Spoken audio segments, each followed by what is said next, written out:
Hello and welcome to Confidently Wrong, a show by regular dudes talking with confidence about content we have no right to speak about with any kind of authority, but do it anyway. I'm Wesley Nakamura, and as always, I'm joined by award-winning director Brian Redondo. This is episode 101, and we're going to discuss some under-the-radar shows, some middle school swag, and then some Knicks and Lakers fan perspectives. I'm confident that it's going to be the best show you've ever listened to, and well, hey, if it's not, you can always ask us for a refund.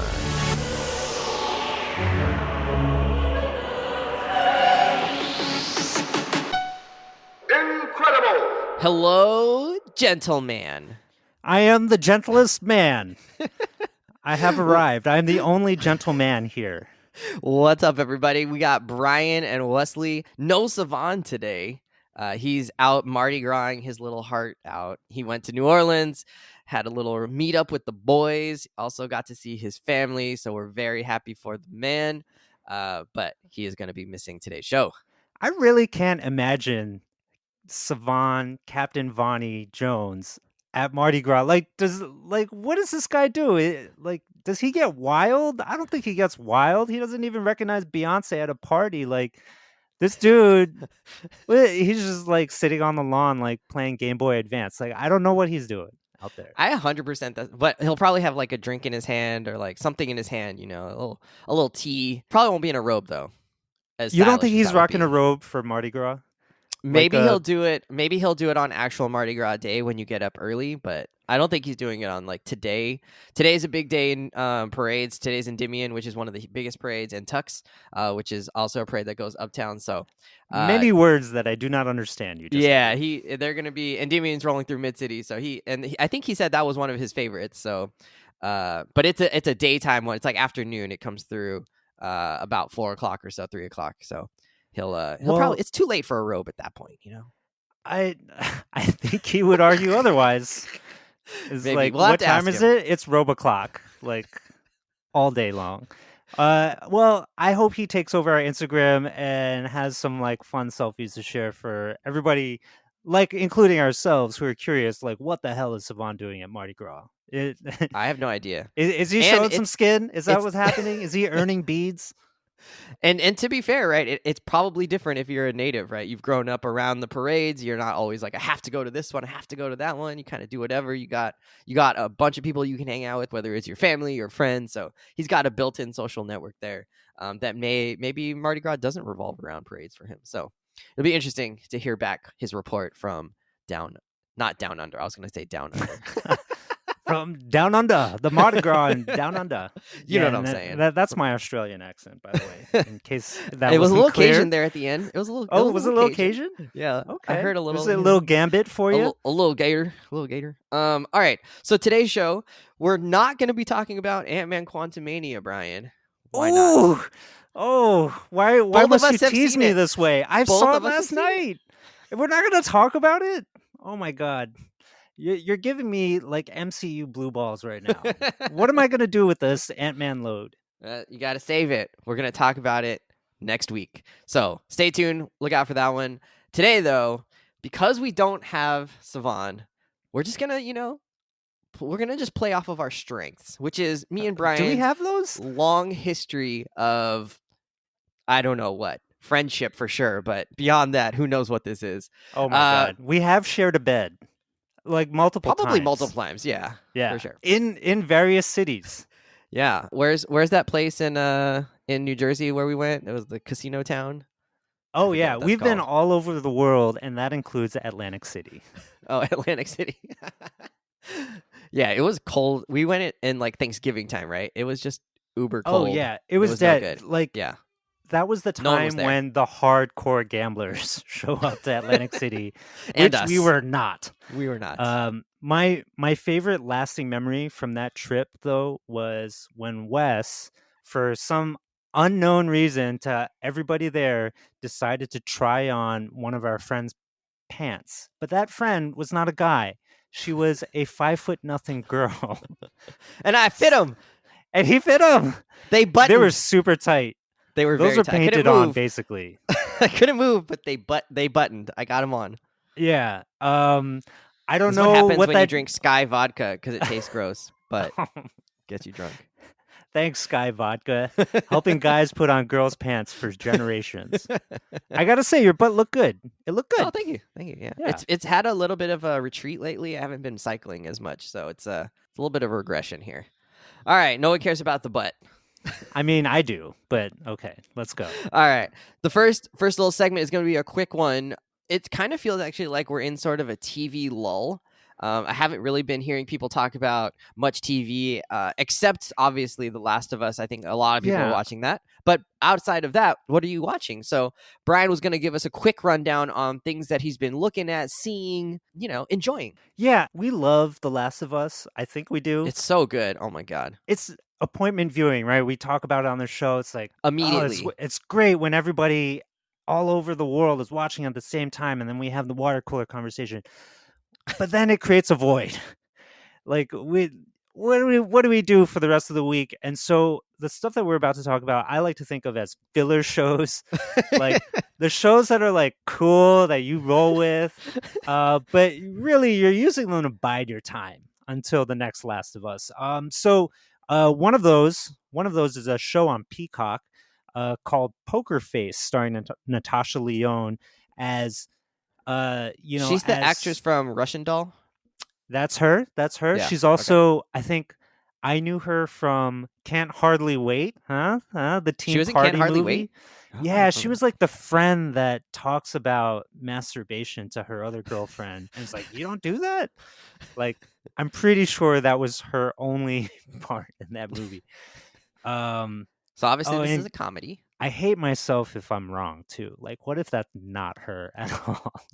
It's just some other, could be some other person with curly hair. Yeah, but anyway, so she's the star of Poker Face. I only saw the first episode of this show, which is available for free because like nobody has Peacock. I'm only able to watch this because my mom has cable, and in her cable subscription gets Peacock for free. Oh hey, so perks. So this show is created by Ryan Johnson, Knives Out, who's the Knives Out guy, right? And so basically, when in Poker Face, it's an hour-long murder mystery every episode. New murder, new case to solve, and Natasha Lyonne and all her like weird New York gruffness, chain smoking, don't give an F attitude. She's just kind of like this weird working class vagrant, kind of going into all these odd little corners of America, stumbling across a murder and solving it and finding some justice. But really, so there are two key things that that's not at all how I thought this show was going to go. Okay. Oh, that's interesting. What is your impression after watching that first episode? I thought it was going to be sort of a connected series where I can't give away like the spoiler. How am I going to talk about this without giving away spoilers? But I thought it would just connect more. It feels like it was just going to be one series, like one story dealing with the conflict that's arising out of this first episode. Right. Because there's a murder in the first episode naturally, and how it resolves or doesn't resolve seems like she's in trouble. Yeah. Which she is. So that there is that underlying thread throughout all the episodes. However, it's very much episodic. Like you could totally skip episodes, you could pick and choose whatever. I mean, the idea is that they wanted to make this a modern day Columbo, and so it could be syndicated almost, and it'd be fine. Basically. Yeah. Okay. Absolutely. But unlike a syndicated show, this show has a healthy budget and a good creative team. And Natasha Lyonne is like just so oddball and hilarious in her approach to these crimes. Like, she's not a detective in the show. She's introduced as a casino waitress, right? Like, yeah. But she has a special ability, right? That was the MacGuffin of the show or whatever. I don't know what you call that. That's the gimmick. So basically, she's give me my showbiz terms. The MacGuffin. It's incorrectly used. You're definitely not using that right. But kudos to you for throwing out a weird word. I might as well throw out one too. It's like, it's the chancellorosity of the whole show. So she's a human lie detector, so she knows when people are that's what it BSing was. her or not. Yeah. And that's what allows her to solve crimes, but it also gets her into hot water naturally. Should people watch it? I think people should watch it. All right. I think it's a very satisfying show. Not all the episodes are winners, but a lot of them are. Should they buy Peacock to watch it? Hell no. Why? There's nothing else on that network. Okay. Well, you could just do it for 1 month and then, unsubscribe. It's $5 or something, $6. But no, I don't know if it's okay. I don't know if I'd pay. If you got it, watch the show. Yeah. Or if you're the least bit interested in Rian Johnson Knives Out style murder mysteries, go find it somewhere on the internet. It's out there. Yeah. The first one was cool. I did enjoy it. At first I was like, oh, I don't know about this. And then as it went on, I was like, oh, this is really cool. And Adrian Brody is in it. Yeah, they get killer guest stars. Benjamin Bratt is in it. Yeah. So there's some high-powered people in there, which is pretty cool. Yeah, so definitely worth a watch. Keep going. What else we got besides Poker Face? So Moon Girl and Devil Dinosaur came out this week on Disney Plus. I know them from Marvel Snap. That's the only reason why I know them. And they're awesome in Marvel Snap, right? Am I right? Yeah, they're good. They combo together really well. Yeah, like Moon Girl is this super smart, like mad genius almost. But she's like 10. Teenage black girl from the Lower East Side in New York, and she's like on roller skates and has like a cool helmet and goggles. And then she's got the sidekick Devil Dinosaur, who is a giant red Tyrannosaurus Rex from another dimension or something. Nice. Never heard of these characters ever before.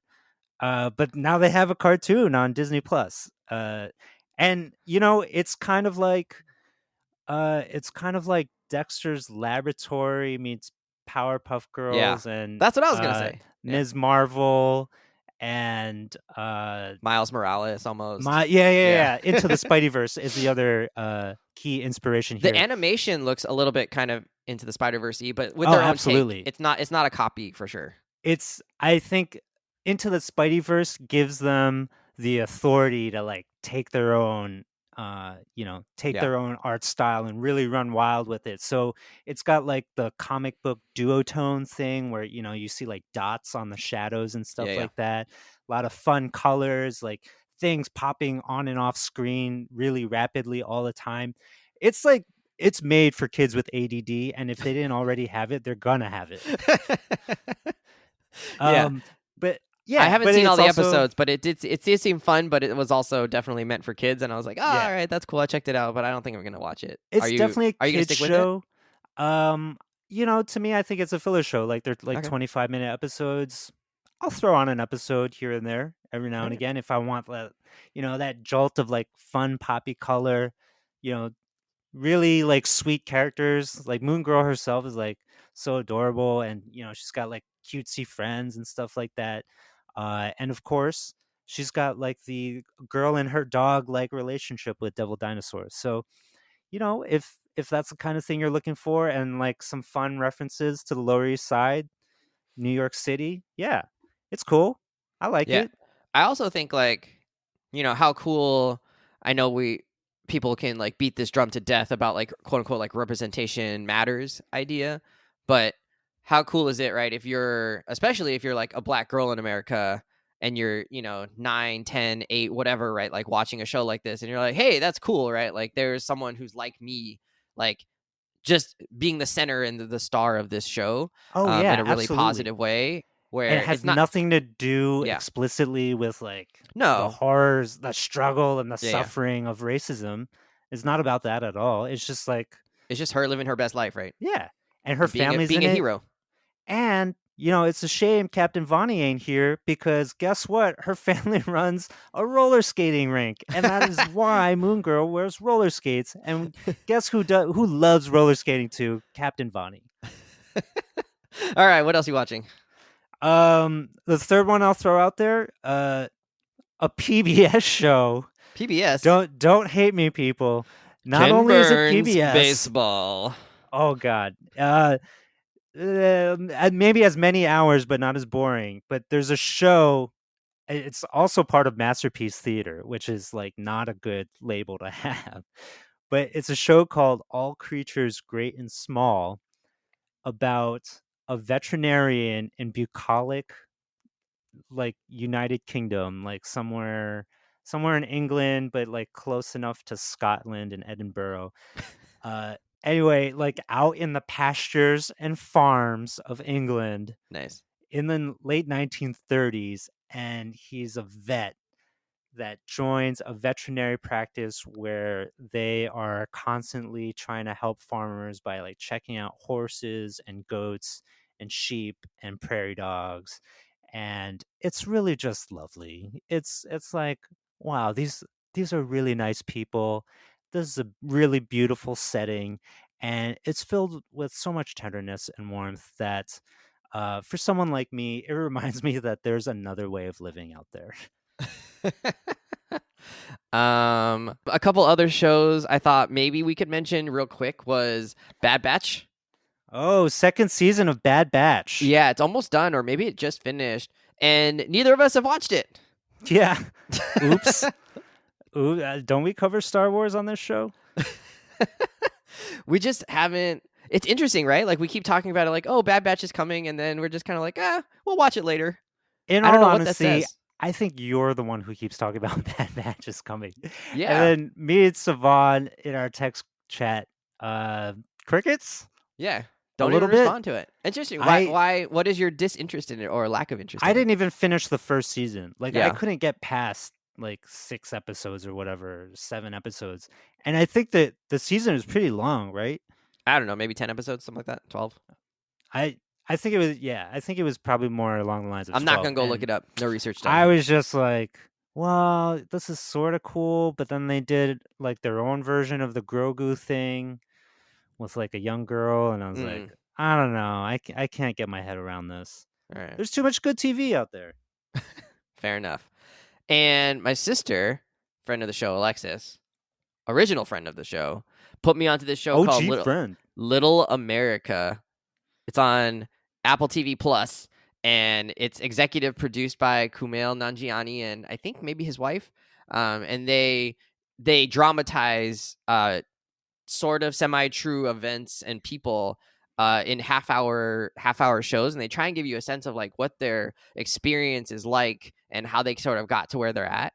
And because they only have half an hour, definitely some of it feels like it's rushed, but there's definitely some like real emotion. The first two so far that I've seen, like they kind of play with your emotions a little bit. I mean, like the first one is the premise is, or the it's not even a premise. The situation is this kid, his parents are basically deported. He's like 12, stuck in who knows where, Utah, and he's basically left to like that is run a town name in Utah.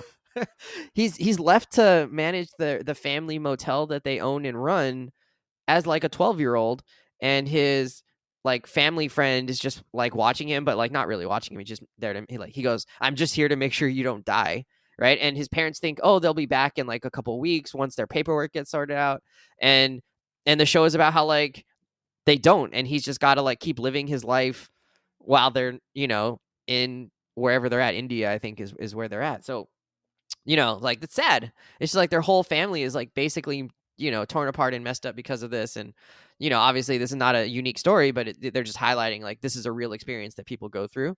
And in the second one, it's about a young girl who's sort of like troubled a little bit and just like kind of angry about things. And the start of the show, she tries to take, her family doesn't have a lot of money, and she tries to get some free shoes by going to like a free squash clinic. They offered free shoes, but ends up really liking squash clinic. Yeah. Like, you mean, are we talking about yams? Oh, okay. The sport. All right. Yeah. So that was pretty cool. I recommend it. I do enjoy it. I think it's not for everybody, but check it out. Yeah. Check it out. Yeah, seriously. It's like it's a little bit of a downer. If you want to be hit with real life American like oppression and struggles, like, and just want that gut punch in a half-hour dose. Yeah. Little America. But there's moments of beauty in there too. They find that as well. Well, what's weird is that like I get the ideas that they're dramatizing things that have actually happened to people, and that is essentially what Kumail Nanjiani and his partner did for their rom-com from a few years ago. Do you know the name of it? Yeah, The Big Sick. I really enjoyed that. The Big Sick, which was a great movie. Highly recommend that movie. Like really funny, insightful, but also had some serious emotion in it. But it sounds like Little America, they left out the funny, and No it's funny. just deportation. Oh God, I don't know. I don't know if I would strap myself in for that. Yeah. I definitely think you have to be in the right mood for it, for sure.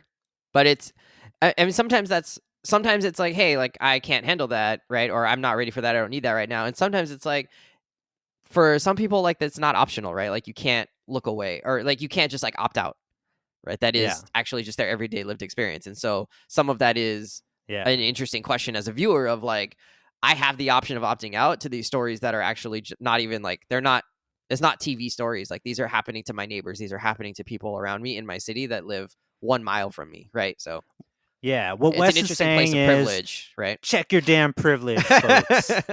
and it doesn't do any good if it just makes you depressed, and then you can't, go about your life. So Yeah, we could get into a whole like ethical discussion about For that sure. sort of thing. But Yeah. I mean, it does sound like, I have seen trailers for it. It does look like it's a very well made thing, and maybe I'll check I it think out. it honors Maybe. so far it seems like it does honor the stories of the people that it's based on. And they do show you at the end like the real people and their pictures and stuff, and gives you a quick update on like what's happened since. So it's pretty cool. All right. Let's lean in on the Brian Wesley dynamic, Brian. What The Bresley? Jesus. No, maybe that doesn't work. The Wyan? The Wyans? The Wessians? So we were like, what should we do a show on? We're gonna not have Savan this weekend. We can't talk about robes. We can't talk about Detroit. What are we gonna talk about, Brian? Who are we even gonna like really, like have like a argument with? I think a lot of times I side with you on our takes. Maybe I'm 50-50. Sometimes I don't know. I feel like I get ganged up upon mostly. You set yourself up for it. I mean, you're just like asking us to. It would be dishonorable for us not to eat the cake you present. That would be rude, basically. Yeah. Yeah. So what should we talk about? I mean, I think because we're friends, we should just talk about being friends, buddy. Dude, we've known each other for like 20 plus years. Can you believe that? I was a sophomore. More than half our lives. Correct. You've been a constant. You are a common denominator in my life. Ooh, math terms. Of fractions. Speak my love language, Brian. Math terms. I'm trying. Pretty soon, I'm gonna start giving you words of affirmation. Like, we met. Like, only gifts here. Only gifts. We met at a leadership retreat in college when I was a sophomore. You were a freshman. Leadership retreat for Asian American students. We were thrown into like a cabin for a weekend, and we played that elephant game. Do you remember Yenling taught us that elephant game? Oh, where we had to like, it was like a rhythm game, right? Yeah, you had to do some kind of like symbol for yourself or something, or an animal. Yeah. Everybody was like an animal, but I think you wanted to be the elephant. Oh, is that what it was? You're like trying to be the top banana by being the elephant. Oh, you like moved up every time or something, and then everybody moved back if you lost. Yeah. Whatever. It was a fun game. It was fun. It was a very fun weekend. It was a very campy experience. Very, very formative for, a young angsty teenager from New Jersey. And changed my life. Honestly, Wes, I think it changed mine too. You know why? Because we met each other. Oh, hearts! I'm making hearts at you, Brian, right now. People can't see this. Thank you. I'm giving you the BTS hearts. You're giving me like the full like two-hander Care Bear stare heart. Yeah.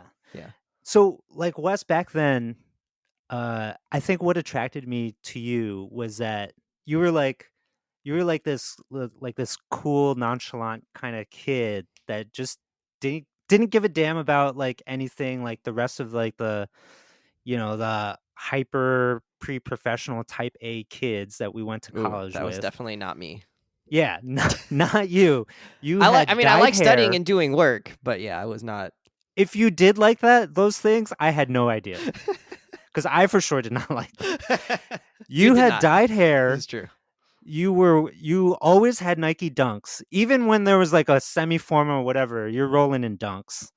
Yeah, they're comfy. You were, you just like weren't a d-bag like everybody else. And you were an Asian dude, right? So it's like, yeah, game recognized game, right? Hey. Right. So like, so naturally, we became friends. I think. I always just was so impressed by you. Like the way you spoke, I think was always like, damn, this guy says things that are like really smart. And I couldn't say anything like that. I didn't know anything, and I was like a young 18-year-old kid who like just grew up in Long Beach, but had never had to really like think about things like power and privilege and, white privilege and power and oppression and things like that. And I was just like, wow, this guy really makes sense. I should listen to him. He's got it figured out. Maybe and Brian was we telling should me do a this morning. podcast. Yeah, Brian was telling me this morning. He's like, I had nothing figured out. I didn't know anything. Yeah, it was a dumb But shit. you made it sound so good and so smart. I was like, oh, all right, I'm gonna get to know this guy. He's gonna teach me things. The art of BS. What have I taught you, Wes? Nothing. I'm like, all right. What I've taught Wes is like, don't be me. So then we were like, all right, let's think. In 6th grade, so we didn't meet in 6th grade, obviously. We met as beginning college, underclassmen college students. Would we have even been friends had we known each other in 6th grade? And our situations are very different. Brian was going to school in Manhattan, living in New Jersey, all boys school. Was your middle school an all boys school? So 6th grade, that was only high school when I did Okay. that. So sixth grade's a little bit different. And so, yeah, I think this is why this is maybe an interesting topic, because we don't talk about our past. We never do. We only talk about the future, folks. Hey. So who wants to talk about the past? It's just it's uncomfortable. It's vulnerable. Well, yeah, I mean, like maybe it's a little embarrassing even, but what perfect place to unhash our past together than on a publicly published podcast. Yeah, my friend Albert said, guys don't go to therapy, we just start podcasts. So here it is, everybody. Yeah. So, okay, wait. So would we be friends in 6th grade is the question. Okay. All right. Do you want to do this thing? Yeah, let's do it. On the count of 3? Okay, you count us down. So, all right, so we're going to do 3, 2, 1, and then your answer, or let's say your answer on 1. No, because it's a podcast, so it'll get muddy if we try to say it on the same time as 1. And how are you going to count down to 1 and say your answer? Well, I just wanted to make sure that you weren't jumping the gun. Got it. Okay, but you're right. You're totally right. Okay. So 3, 2, 1, our answer, yes or no, would we be friends in 6th grade? All right, I'm ready. I got my answer. All right, 3, 2, 1, yes. No. Oh my God! Jeez, Wes. Okay, but my we had reasoning something here going on. Okay, my reasoning though is I was very I don't know what I was in 6th. I just did not have it together, man. Like I feel like you would have been cooler not actually knowing who your 6th grade self was. I feel like you would have just been like way cooler. You would have already had your friends group, and you would have just like, maybe you would have seen me in classes, but I don't think you would have been like, oh yeah, like that's the guy I want to hang out with. I mean, I was a big nerd. I loved school. I would like raise my hand to answer questions, but like, this is how it went. I mean, I came from a elementary school that had maybe like 90 students total, Okay. K through 5th grade. It was small. Oh, it was literally in total? like, yeah. It was like in a 1-room schoolhouse and then like 2 auxiliary buildings. It was super small. Were you like in Little House on a Prairie? It was like that, but like in the middle of like the city, like on like a corner. It was like a big house that had been turned into a school. Sounds like your parents got hoodwinked. That was not a school. that was somebody's basement collecting children. They may have shut down. The teachers were legit, except no, they were all legit. They were legit teachers actually. So I'm coming from this like really tiny situation, right? Not a normal situation, and then I'm dropped into public middle school, 1,200 students in just 3 grades. So there's a lot of students per grade, right? That's like 400 students. I mean, as a middle school, it's pretty big. Yeah, and that's a ton. I have glasses. Too much energy. Well, a lot of energy. I have glasses. I have asthma. I have braces, I think probably at that point, or I was going to have braces in the next like 6 months. I didn't have any friends. I knew no people who went to the school. Oh, weird. Yeah. No one So matriculated with you, huh? no, because I mean they would all go to other schools or whatever, and They were probably still trapped in the basement. yikes! What if they're still trapped in the basement? Oh no. I could have saved them. So I liked learning. I had this incident in 6th grade where that's not true. Okay, so actually one of my neighbors went to the school. I think he was maybe the same grade as me or maybe a little bit older than me. And we biked home one time. Okay. And I wasn't a very confident biker. And I tried to get my bike to hop over the curb because there was no driveway on the curb and there was like a car. And I was like, I'm going to be cool. I'm going to like hop the curb. And my bike front wheel hit the curb. Oh and I my went God. over the handlebars. And I'm wearing a helmet. So I'm like, oh, okay, cool. It's fine. Nope. My face splashes into the ground and I break my teeth. What? Do Yeah. you have fake teeth, Wes? I have fillings in the front. So these teeth are like not fully 100% my teeth. Whoa. So that's this a is new me, right? discovery.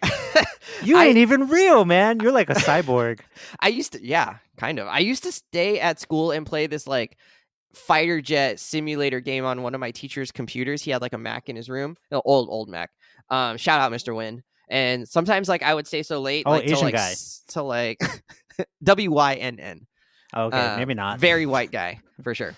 And he would, I would stay till like 5 sometimes. So he would just like drop me off at home because it was like too late to walk home. I was in band learning how to play clarinet. I was terrible. I mean, like this is me just being terrible at life and school. I didn't know like school dances. Very out of place. I went to one in 6th grade and I was like, what is happening? People are like having sex with their clothes on. Everybody's dancing like this? This is unheard of. I don't understand. So did you partake? Not in 6th grade. Maybe So by 8th grade, I was you were more like a wallflower. Yeah, you were big creeping. time. You were just like, ooh, like in No, the corner I watching. didn't enjoy it though. I was just like, I don't get it. Like I was like, how does this work? What are the norms here? I had no idea. I don't think anybody else did either. Like they probably didn't have dances in elementary school, right? But then, like, who was doing that? Who, all the kids. Where'd they figure out how to like? We're grinding. Yeah, I don't know. I'm not sure. Maybe who knows? Maybe it's just like in the genes, right? It's just like human DNA. Like 6th grade, we're gonna grind. We don't know what that is, but we're doing it. So that was my experience in 6th grade, and that's why I think it's a no. Not because I wouldn't want to hang out with you. It's because you would look at me and be like, "This kid has fake teeth. Like, what am I?" No, he's 90 pounds. What am I going to do with this kid? Like, I might break him. Wes, everybody was 90 pounds in 6th grade. I think this is really going to turn into a therapy session right now because I think and I this had a butt cut. Well, this says a lot more about how you feel about yourself than how we might feel about each other. Wes, let the records show. I said yes. You did say yes. And the reason is because, Wes, everybody in 6th grade had this experience. like I went, yeah. I mean, other people seem cool. They had it together. It's all seems like it just seems right. Like nobody's got to figure it out, right? Like it's an awful time for everybody. Like it is hell on earth. Like if you could ask anybody on the street, like what age would they want to return to? Nobody's gonna say like I want to be the age when I was in 6th grade and live that life again. Like hell no, no one wants to. Hell no. If you peaked at 6th grade, something's wrong. So, I mean, when it comes to dances. All right, I need to set the scene for you, right? Like, okay, I grew up in Jersey, predominantly white. What exit? Town? Depends if you're talking about Turnpike or the Parkway. 145-ish on Parkway. Anyway, so yeah, predominantly white area, and I'm Filipino, so I'm going to Catholic school. Nice. So when you're talking about still white kids. Okay, so the interesting thing about New York tri-state area Catholic schools, especially at the lower grades, is that yes, they can be predominantly white, but there are also a lot of black and brown kids that go to those schools. So, so even though the town I grew up in is kind of white, I'm still around other kids of color, right? Like kids that I wouldn't be exposed to otherwise. So, in that way, I do appreciate my Catholic school upbringing. The guilt part, though, You I could have could left that in. leave. I could do without that. All Yeah. right, fair enough. So yeah. How many crackers So did you eat in elementary school? are we talking about people? What what's Yikes. happening here? No, So communion crackers. so the high Wafers. so the junior high dances, like 6th grade dance or whatever, there's a lot of there's a lot of chaperoning going on. There was not, I would say there was not grinding happening. No, you couldn't. At a Catholic No, school definitely dance, not. there's There, no way. you gotta leave room for the Holy Ghost. For sure. There was boy girl slow dancing, Okay. which was super awkward. Usually it was the girls who would ask the guys, Oh, that's cool. and Okay. then It's and it would progressive. only happen for about 5 minutes at the very end of the dance. Yeah. And like that was nerve-wracking, man. Yeah. Like, and you're like, is somebody gonna ask me as a guy? And then maybe someone would, and then you're like, where do I put the hands? This Yeah. feels weird. I don't even Hands like on this hips or hands on person. shoulders? Probably hands on hips. Probably, I think But, like, starting out, distance. you gotta crawl before you walk. So Yeah, they would hands. put their hands on shoulders. I think it was and like then- both shoulders, right? Yeah. It's almost as if you and I were dancing together, Right. and like, Yeah. Arms length. and we're actually like preparing for some cheerleader to climb on top of our We're making connected the arms. platform. Yeah. Yeah, exactly. So there was a lot of that, but yeah, so like you, Wes, I had a butt cut. I was Oh, the on the butt cut verge was of getting key. braces. Yeah. Yeah, we probably have twin butt cuts, because like that was the thing. I was also, like you say, like, maybe Brian would be too cool. No, man, I was a late bloomer. Okay. I was like really quiet and shy. I was just like you. Like, I enjoyed school because I found it easy. In a Catholic school in New Jersey, like, yeah, it was probably kind of easy. I was very like in myself, right? Like I was, Which is I had a lot developmentally of inner appropriate. monologue. Yeah. I had a lot of inner monologue. I don't remember saying very much to people. But you are right that I did have some gravity. I like just like not because I deliberately, put myself out there in the world, but like, I was kind of friends with everybody. Yeah. But it was a very small school. Like in my grade, there was only 30 to 35 kids, right? Oh. And only a third of those were guys. So Well, it's very small. It's very small and also very easy to be friends with everybody. Yeah. Like you're just like naturally, that can naturally happen. So yeah, like you see them quite a bit. You're gonna be in classes. and with I them. Yeah. grew up with a lot of them. So like, Gotcha. I was friend with like the jock coolish kids. I was friends with like the spaz kids. I was friends with the weirdo kids.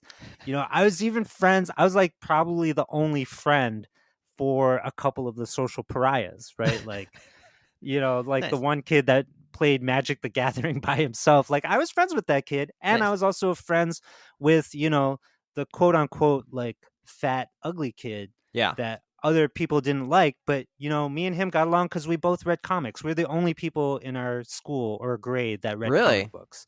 So yeah, I was kind of a floater, a little Yeah. bit of a floater. I was also class president, not because I wanted to be, but just because like people were like, hey, you're the smart kid in class, you should be class pres. So that was that was kind of my thing, but I was never What was your comfortable platform? What with did you run myself. on, Brian? Just kidding. Don't tell us.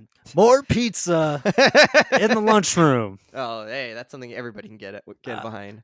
But I Dude, think pizza. like Wait. Pizza in middle Go school. ahead. Did you guys have that like, basically like garlic bread, like toast kind of pizza? Oh, we did not, but I know exactly what you're talking about, and I that was love our those. pizza in middle school. French bread pizza. I Yeah, love that's what that it was. stuff. Yeah. Stouffer's, right? Stouffer's French bread Oh, pizza. I don't know. I kind of assumed I'm that sure our there was like cafeteria made a them, more but generic brand in the cafeteria. probably. Yeah. It was. It was fine. Yeah. Anyways. So Wes, like, so we would be dude, friends. We would be friends. One, because like there aren't a lot of kids in my. If you were in my school, if you were in my We'd school, have to be friends. Yeah. we would be buddies, right? Like, Wait, we I wouldn't mean, like take away the Asian vote or something. It'd be like, oh, you can only be friends with one Asian kid. well, okay, This is okay, our okay. Asian friend. So I think that that would be the one wrinkle. Okay. Like everything else would we be makes sense. Like tokenized? we'd be the smart kids.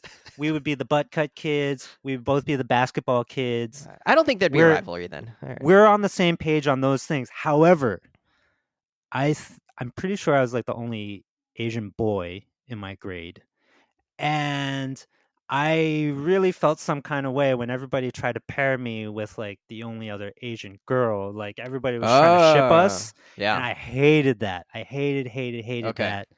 I was not into her at all, and Yeah. nor did I want to be associated. So if people did the same to you and me, Gotcha. know- That might be a thing you would reject. yeah, I like maybe. Here's where wait, but if maybe you played not. basketball, so would you guys play basketball like before school or after school? That kind of thing? Or like at lunch or something? lunch period. Yeah. Okay. No, we'd be friends then. 100%. Yeah, totally. That's how I made all my friends is like I play basketball. Absolutely. Bad like ball is life, man. Yeah. At that point, like And One was becoming a thing, the East Bay catalog. Yo. Oh man, yeah. Did you go to basketball camp? I also did that. Ooh, and like don't I know. would like I my don't think in mom middle would school. coordinate with like my other friends and like nice. we're gonna go to basketball camp together. I played on a basketball team, but not camp. Yeah. Yeah. I was on the school team. All right. Come on, It- man. We Oh would no, I be couldn't like make the school team. we'd be I wasn't Splash good enough. Brothers. Maybe I could 'Cause- make your school team. I don't know.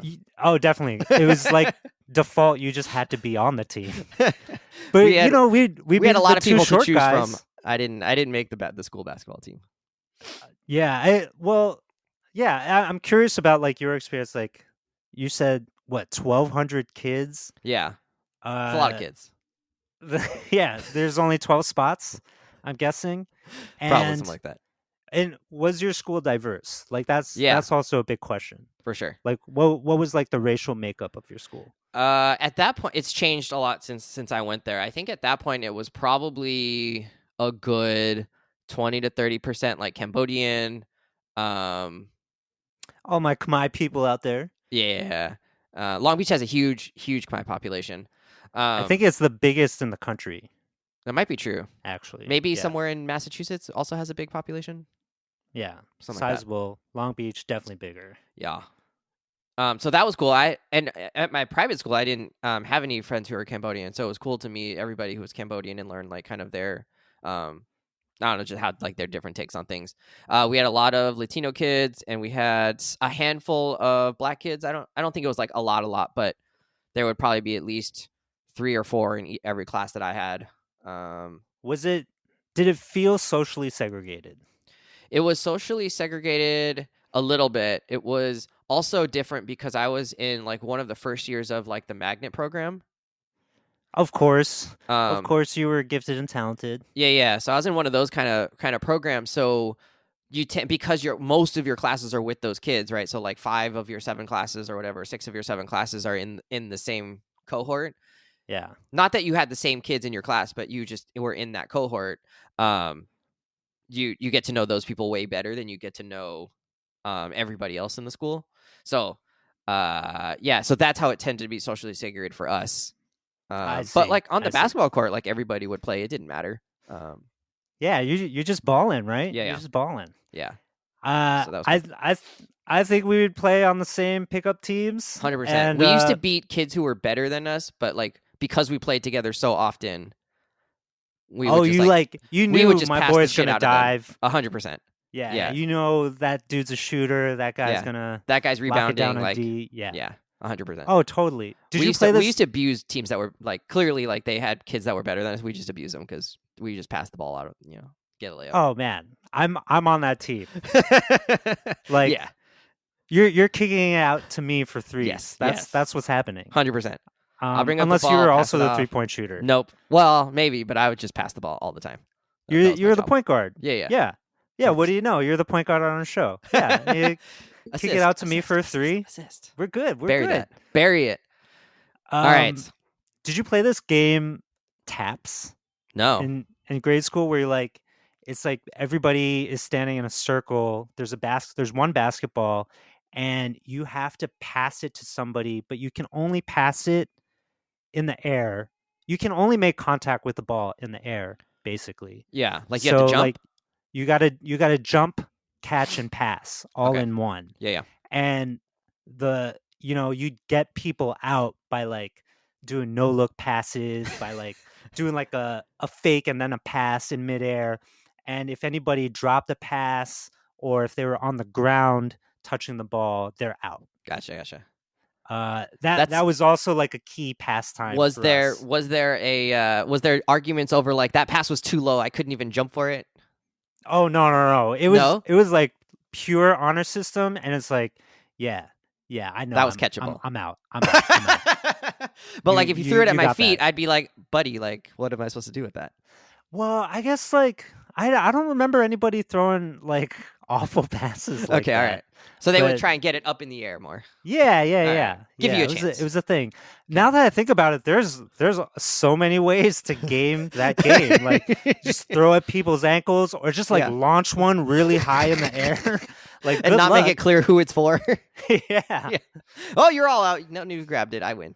Or maybe I'm just doing like a football throw into somebody's head, like dodgeball it at somebody. Well, but you wanted the style points of like giving the alley oop to your buddy, right? That was like Definitely. part of it, I'm sure. Style's a Yeah. big part of this. Yeah. Yeah. I So hear you. I think Wes, if you're rolling in dunks, you're the point guard. Like you fit right in. Oh, yeah, into yeah, my yeah. group of friends. Okay. Yeah. You've convinced me.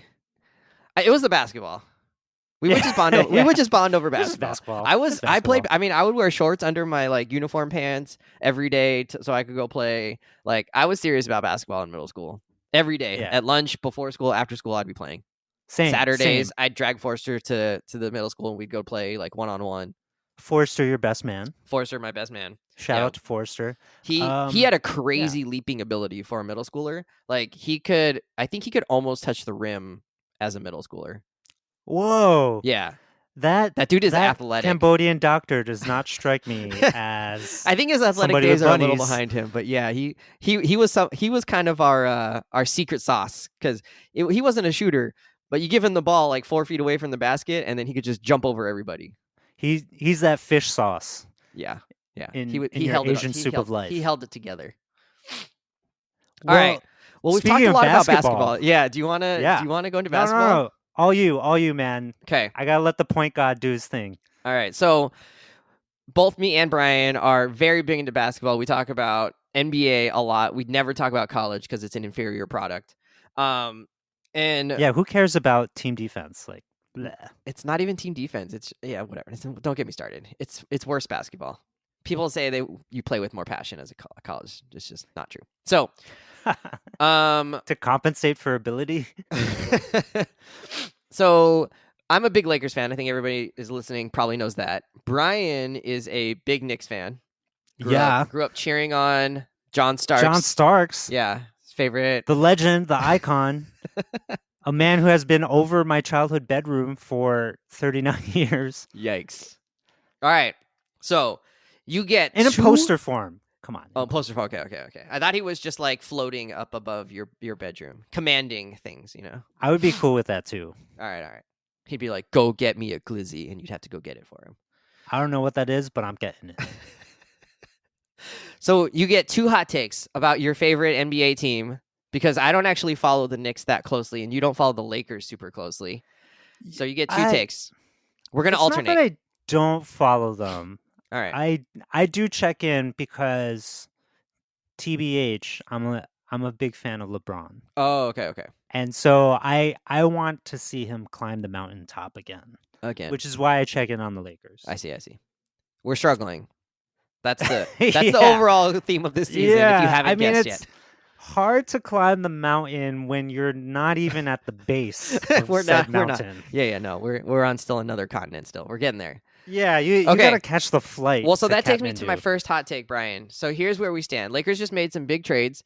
They swapped out Russell Westbrook and his giant contract for 3 or 4 players and medium to small contracts, and they're productive players. So Lakers are currently 27-32, 5 games under 500. Not where you want to be in terms of, winning a championship. It's not a good omen. So we're probably not winning the championship this year. But here's my hot take. Sad. We're going to go, we got 23 games left. We're going to go 15-8 or 16-7. Optimistic view. I looked at the schedule. I'm like, I think that's winnable. That's winnable. That's winnable. I counted up to 16 wins. So 16-7. That'd be crazy change in winning percentage. 16-7. Yeah, that would make us in the latter half of the season. That would make us like a 70% team right there, a 700 team. Okay, that would take us, and we could probably finish 8th in the West. And you're like, how is this going to happen? They haven't put it together this year. We keep saying if the Lakers put a run together, they're going to go on it. But here's what's going to happen. Anthony Davis, now that he's back from his injury, he's going to go on a tear to finish the season. He's going to use the All-Star break to rest. He's going to come back tear. And he's going to he's just going to come and like dominate. He's been, and why I think this is, he's been showing signs of life on the defensive end these past couple games. His offense is sort of there. It's like good, but not like dominant yet. But I think what's going to happen is he's going to like take all the energy from his defensive domination. And then he's just going to be like, you know what? These MFers can't stop me. And then they're just going to start feeding him in the post. They're going to get him some good pick and roll opportunities, some good alley-oops. So Lakers, you heard it here first. 15-8, bare minimum. I think they could go 16-7. And that would be an unbelievable finish. It'd put us at the top end of the play-in, which is sad, but still, that would be good for where we're at right now. Because we're out of the play-in right now. Well, I mean, like the gap between out of the play-in and like 6th seed or whatever, like out of the playoff picture altogether. And I think it's 4 games like, or something. I think it's games. less. I think it's 3.5. Okay. So like, yes, if they manage to knock out 16 wins, like 8th is possible, but even 6th is possible. Yeah, really. I mean, 16 wins is ambitious, but I'm calling it here. We're gonna do it. Okay. Is Anthony Davis really going to come to form in that period of time? Like, is his biggest issue the fact that he hasn't strung together enough games to get momentum and rhythm? Well, that's what happened, right? So when LeBron went out in November, Anthony Davis was just a monster, and he was wrecking teams. And then he got injured, right? So he's back now, and he's looked okay. He's looked good. But the past couple of games, it's like, oh, your defense is like starting to get there again. He's blocking shots. He's getting his rotations in.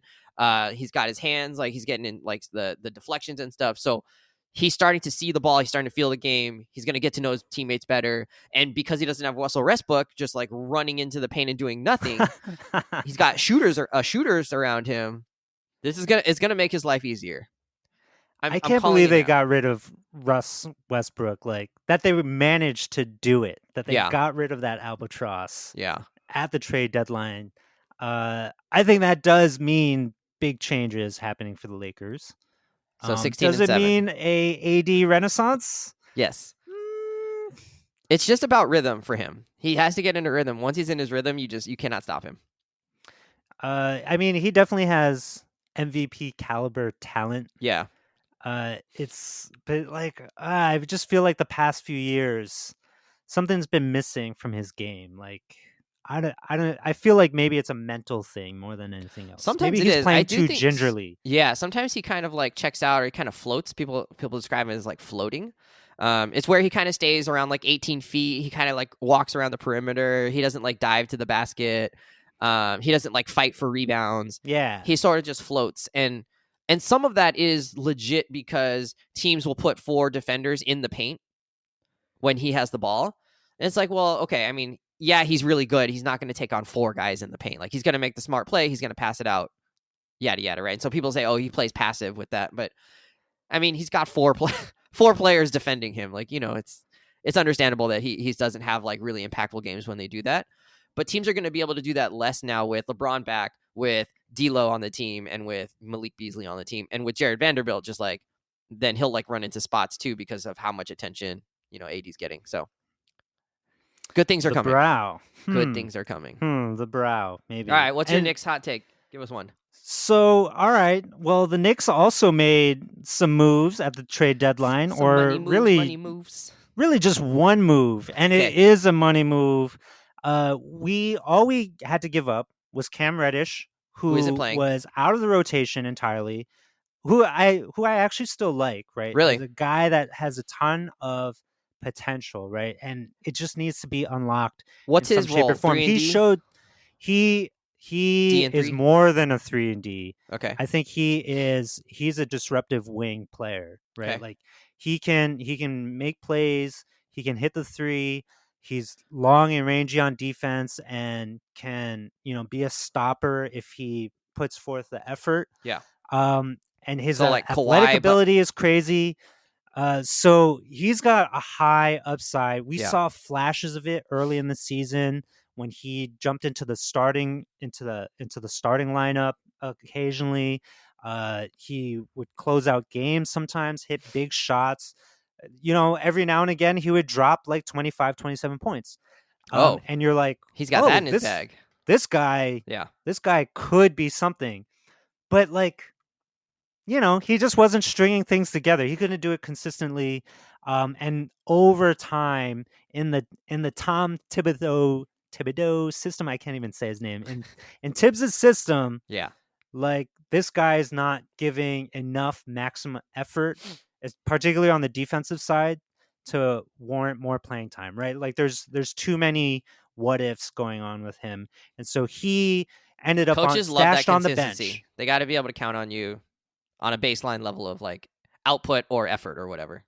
Yeah, yeah. Unfortunately, like that's the business that they're in, right? Yeah. Like either you're going to get immediate output or not. And also a big part of the Knicks being a better team right now. They're sitting in 6th, right? They're 33 and Oh, they're that 27. high? They have room to climb because number 5 Nets Gonna lost drop lost their all their megastars. talent. Yeah. I think they're actually still a sneakily good team. But they lost their megastars, going to have a hard time closing out games. Yeah. So there's room for the Knicks to climb, and a big part of them being in this position is because Tibbs shortened his rotation. He cut it down to 9 guys, and that meant that Cam Reddish was just sitting on the bench. We packaged him in a first round draft pick. I believe it's protected, to the Portland Trailblazers for game changer, missing piece, Josh Hart. Like, wow, this wasn't Is even on anybody the else Knicks' describing him radar. this way? The missing piece? Everybody in New York Game City is. He's the missing. Okay, he's the missing piece before we get the missing piece. Like he's basically the guy that we needed to make the bed that the superstar is going to come in and sleep in eventually. That's next year. All That's right, all right. next year. But this year, I am a Josh Hart fan. He played for the Lakers and was great. He's fun to root for. He works hard and does a lot of great things on the floor.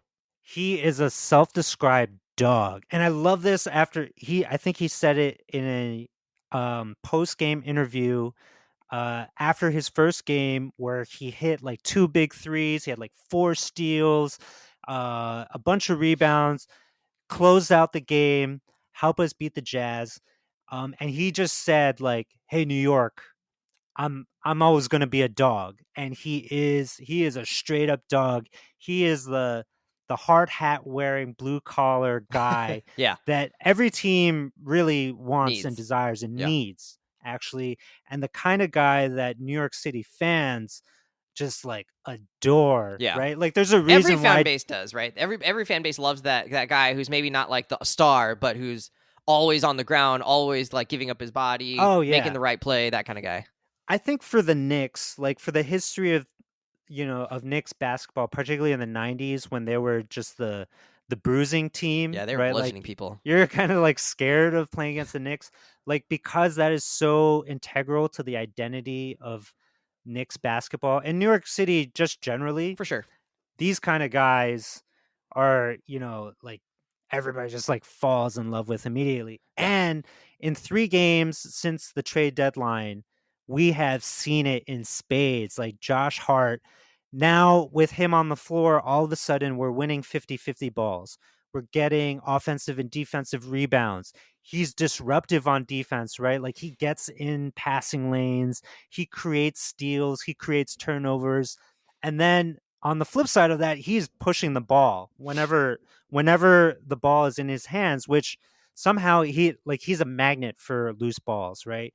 And so whenever he gets into that position, he's pushing the ball with a He's lot of really good pace. as a rebounding, like small forward.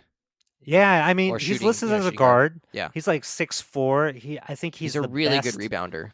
rebounding guard under 6'5" or something like that. It's a Which random is an stat. odd stat. Yeah. I bet the Knicks marketing team Tuesdays, pulled yeah. that one out. Yeah. On Tuesdays, he is undefeated. So, yeah. So, and he's like, this is an ability that he did not show in Portland. And maybe it's because he was next to Dame Lillard and Anthony Simons.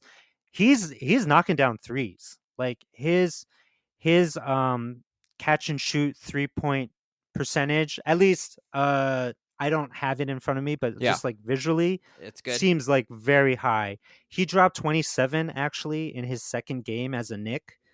And and he's doing them at difference making moments of the game, which has led Tibbs to let Josh Hart close out games, which makes sense because basically we got Brunson who's running the show and Yep. also Hugh, Also our best phenomenal scoring player. threat. What a huge season he's had.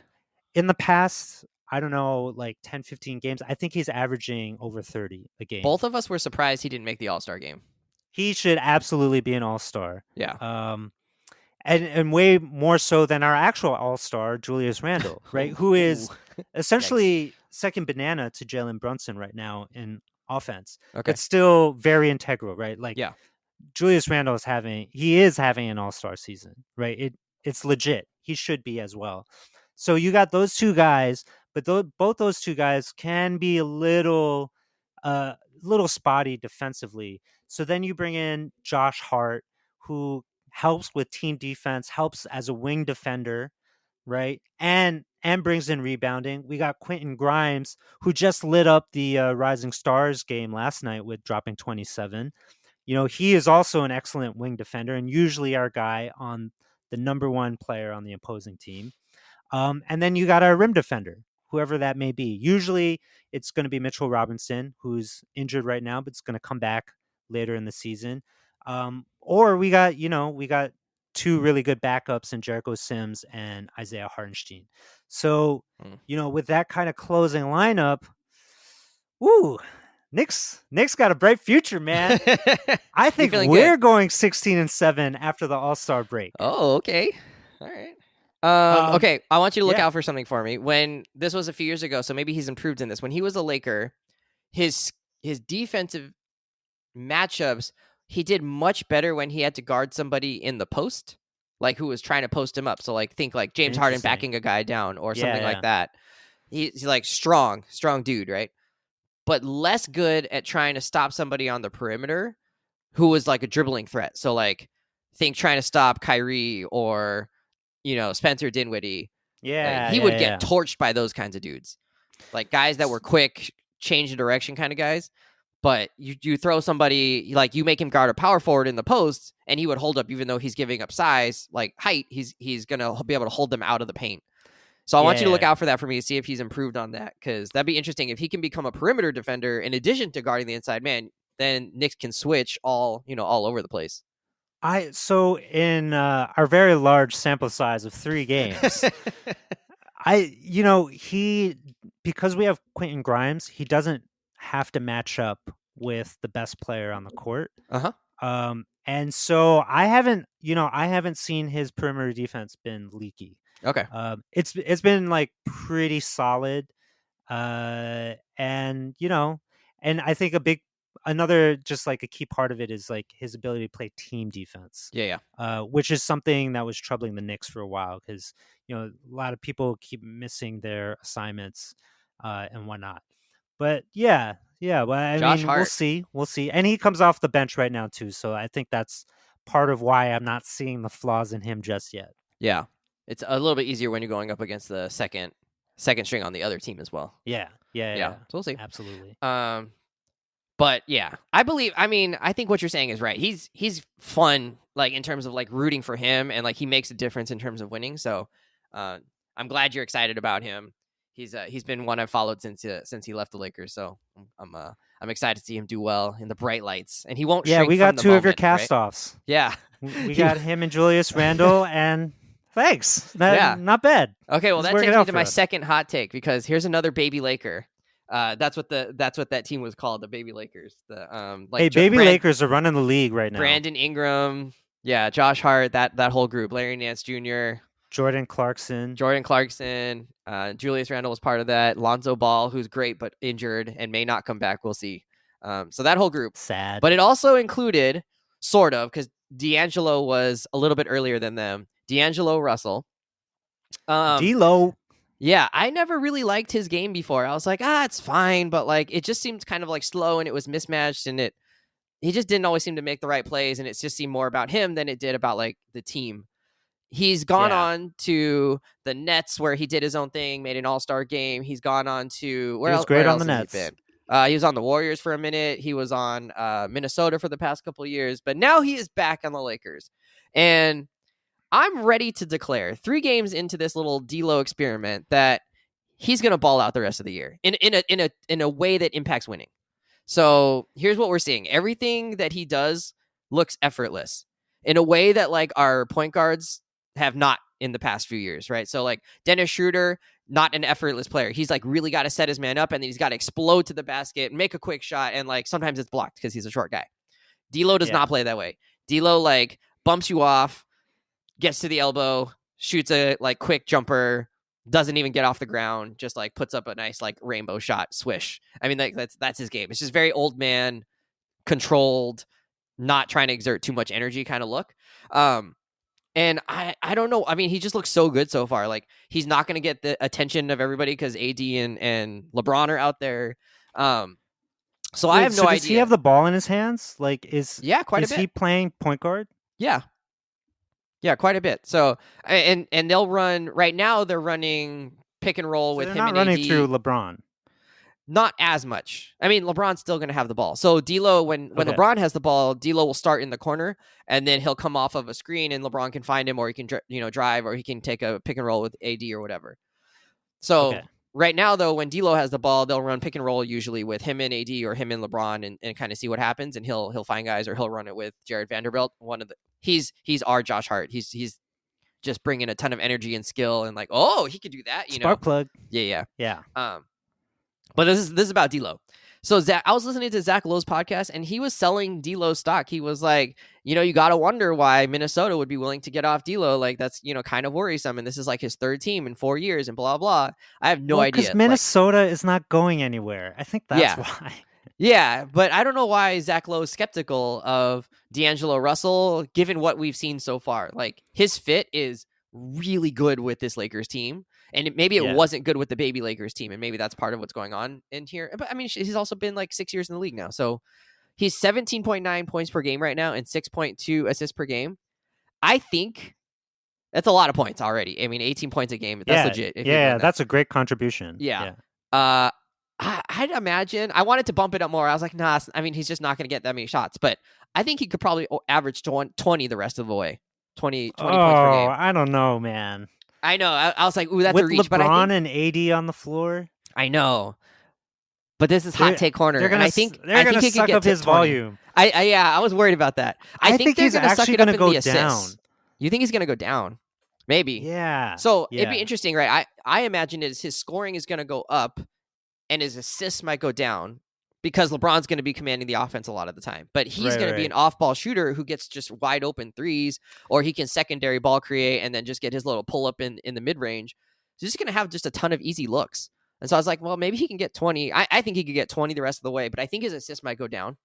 But you're thinking about the other way. Maybe because he's going to be passing to someone like AD and LeBron, yes, his assists might go up in comparison. So that might happen too. We'll see. But either way, his fit is so good. And partly it's also like comparison to the last guy, right? Like the grass is greener on the other side right now.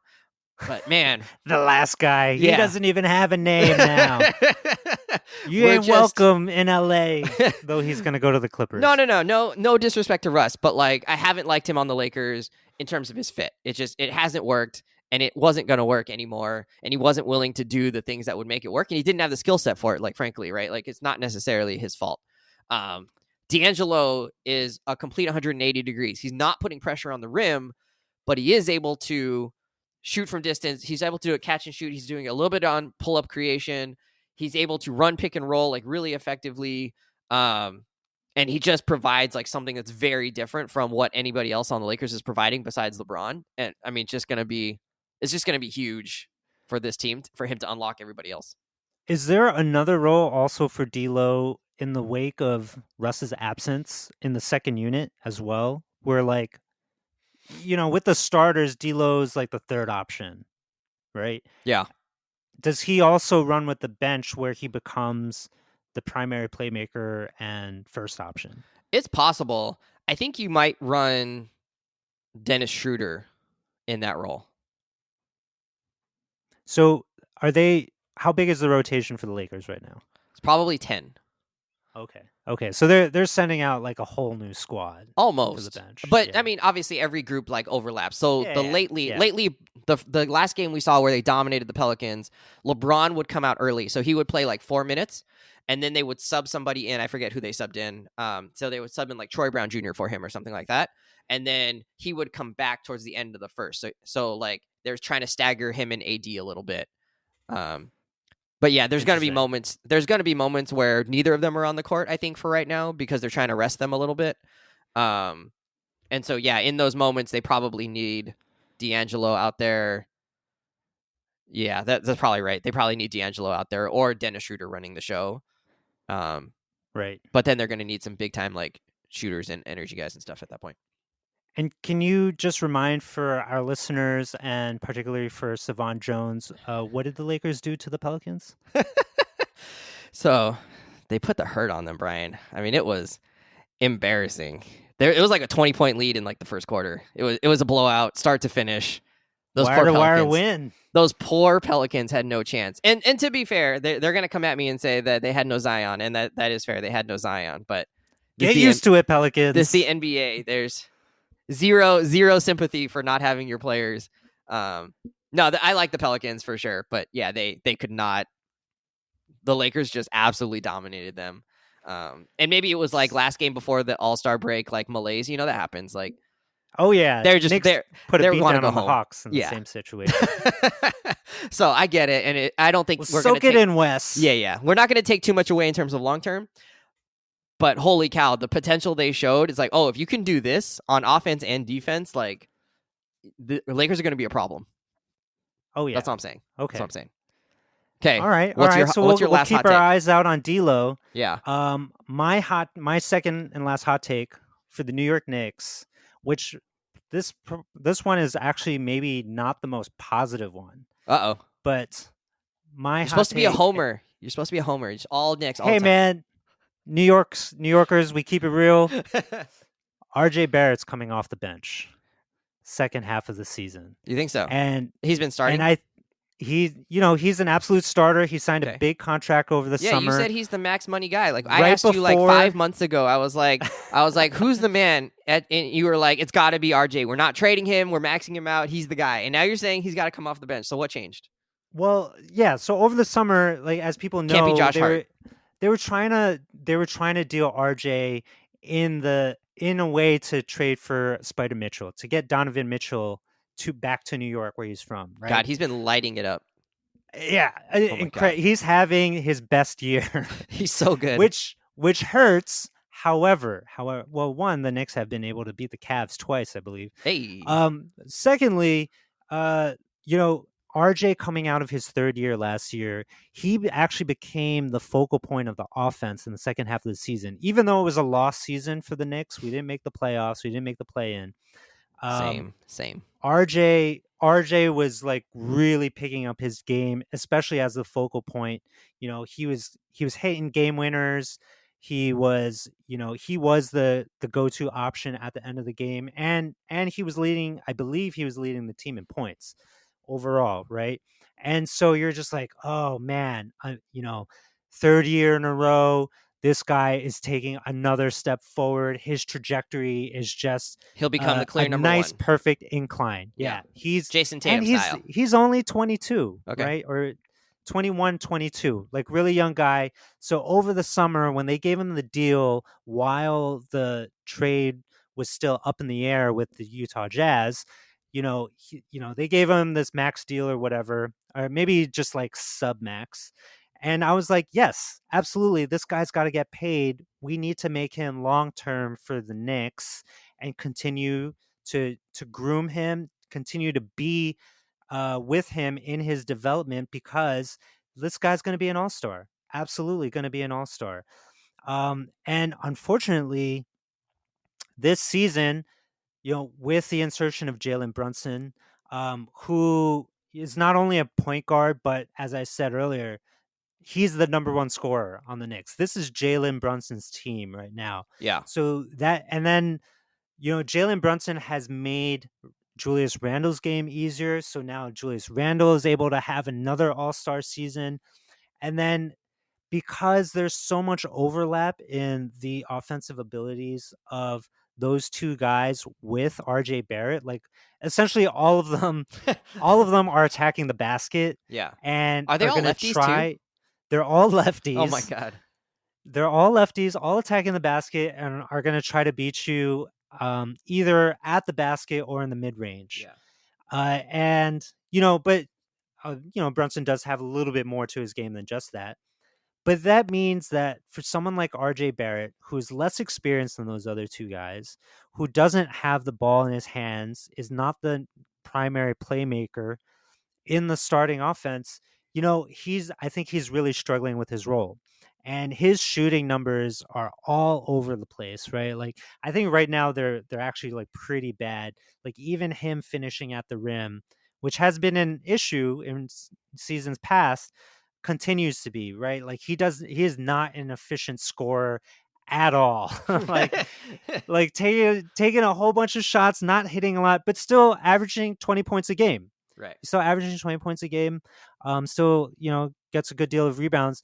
And when he does get aggressive and doesn't settle for outside shots, which he's not hitting at a good rate, and attacks the basket, the dude is a game changer. Yeah.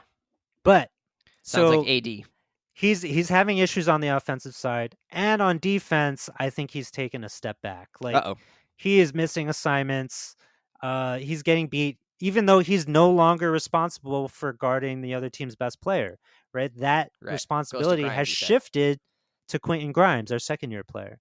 So, I have a feeling all of this is getting to the 22-year-old, the number 3 draft pick. Yeah. Coming after Zion, John Morant, then it's RJ. And so he has a lot of weight on his shoulders.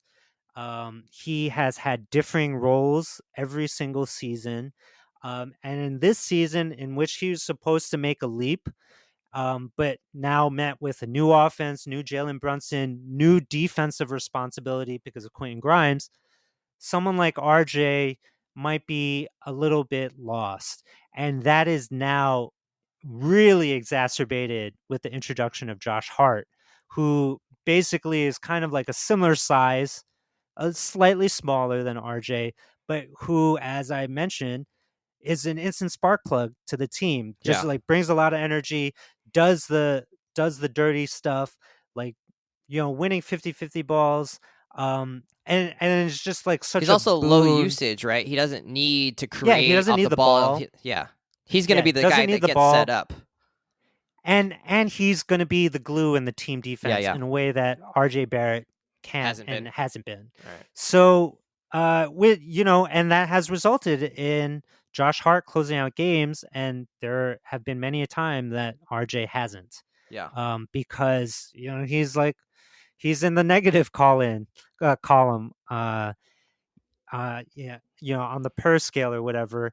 So sometimes he's sitting at the end of games, and that I think there's gonna be a point in time when Josh Hart does crack the starting lineup in favor of RJ. But here's here's the thing. Well, it's interesting, right? He's not necessarily the better player, maybe because he's No, older, but it's a question because of of the fit. fit thing, right? Yeah.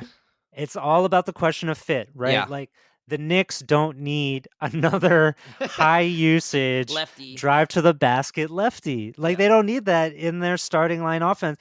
And their starting offense actually hasn't been all that great, Okay. when you look at, all the different metrics around point differential and whatever. Yeah. So like in terms of fit, he doesn't necessarily add anything to the Knicks starting line. In the because Josh Hart can do all those things and in a way that's a little bit better. And so I Do you get think paid per time you mention Josh Hart? Is this what's happening here? Are we being rickrolled here? well, I just feel like someone like a Josh Hart could really benefit from Josh Hart mentions whenever talking about the New York Knicks and Josh Hart. That's just the heart People of things. People talk about like the Lakers exceptional. This is like huge Knicks energy right here. Just, hey, he's in New York now. Now we can talk about it. We have to talk about this man. In 2 weeks, I'm going to hate this guy. In 2 weeks, I'm going to be like, send this guy out of the city. Send him to the West Coast again. We don't need him. He's a bum. Nah, you're going to love him all the way through. So with RJ, though, he might actually thrive in the bench unit. All right. Where he can actually be ball dominant, can lead the young guys, right? Because with the second unit, you get Quickly, you get Obi Toppin, you get Jericho Sims, at least when Mitchell Robinson comes back. So like he can run with the young guys, and actually that is kind of what happened at the end of last season when he flourished. Yeah. Playing with the young guys allows RJ to do his thing, to have a more up-tempo offense, which I think plays to his strength because he wants to go downhill to the basket. Yep. And then, and he, he has less pressure, right? And he's also playing against the other team's second unit. And I think that actually helps him develop as a player. He can take on that responsibility, grow as a leader of the bench, and actually still really impact winning. And for, a Tibbs team, isn't that what it's all about, right? It's like, doing it for the team. Yeah. And so like, yeah, he'll take a hit in the confidence, but he's still got his money. That guy is still signed to like a crazy deal. He's still going to get his money. But now he can kind of ease up on some of that pressure and really impact the game in probably a more beneficial way than he is right now. Yeah. And I love what you're talking about, like the basketball fit. We always have to remember that this is also like emotions too and feelings, right? And NBA players do not like not starting. Oh, like even if you try and sell it the way you're like, hey, this is going to be better for you, this is going to improve your game, like NBA players are, nothing is as like insulting to them as like going from a starter to not being a starter, assuming they're of the caliber of like you're making 20 million or more a year. They're like, nah, like that's not it, and they really bristle. You've been a stud your whole life. Yeah. You're not coming off the bench. Right. It's different if you're Josh Hart, you've always been like the third best player on your team, since college or whatever, or, you're a role player. But yeah, to go from I just got max money to demotion, what feels like a demotion. Feels like a demotion, even though, like you said, right, it actually may be better for him, allow him to thrive. So it'd be interesting to see if Tibbs can get him on board with that, or if he literally just is like deal with it, and sometimes coaches have to do that, and that's okay too. Hey, if former MVP Hall of Fame Russ Westbrook can come off the bench, I think RJ Barrett can like fucking do it. Yeah, for sure, right? Like and Russell Westbrook did better when he came off the bench because his, like you said, his skills aren't duplicative with LeBron and AD, where you're having this issue of too many guys trying to be at the basket and not enough guys spacing. There's only one ball. There's only one ball. Only one ball. Hopefully there's two. So, ew. All right. We were going to talk about one of our favorite near and dear topics because Savon's not here, 80s and 90s cartoons. But I think I think we should save that conversation. You're probably going to pass out from lack of New York Bagel or whatever at this point. And the people are tired of hearing us. They need a break. They want to come back. Are they refreshed. tired of this Wes Brian bro down? Are they? No, they would never be tired of that. Hell no. Thank God. We don't even need Savon. This episode just go do Mardi Gras forever, Savon. Could you imagine? Wow, that sounds like torture. Sounds tiring. Actually. Yeah. I'm too old for that. All right, pass. let's close up there. We'll talk about 80s and 90s cartoons. Savon did grow up in a household with a lot of cartoon watching, is what I gather when he and I talk about cartoons. So he may have some input on that too. So I think we can throw out some ones that would blow his mind. But I save it. Say, don't blow our yeah.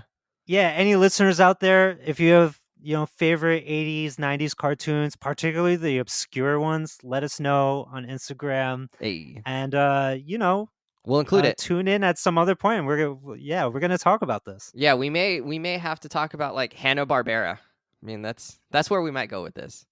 Yogi Bear, Flintstones, that group. It's gonna be good. That's really old. But yeah, okay. That is we can talk about wacky races. Yeah, that's not 80s and 90s cartoons, but it was on the 80s and 90s, so we can talk about it. All right, leave us a comment. What cartoons were you into as a kid, 80s and 90s? Like, I don't want to hear about SpongeBob or later. Like, it's too new.